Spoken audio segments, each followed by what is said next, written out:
ito guys, gagawa tayo ng Bicol Express. So, nagisa na natin ang bawang, sibuyas, tapos red bell pepper, tapos nilagay ko yung baboy, sinabawan ng konti.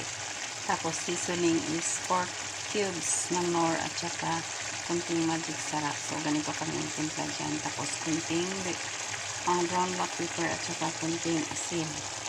So, luto na siya guys. Ang baboy malambot na. Tapos nilagay ko yung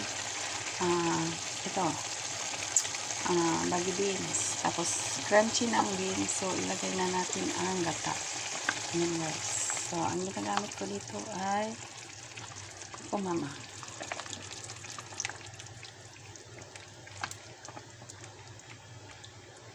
Coco Mama na gata.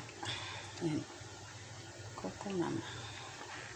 Ayan. Maganda siya kasi para siyang tunay na gata. Although, siguro may preservative din. So, kuluin lang natin ang gata. Tama na ang timplan yan guys. Nilagyan ko yan ng konting asin, paminta at saka magic sarap at Knorr cube. So, ito ilagay na natin ang sili. Ayan.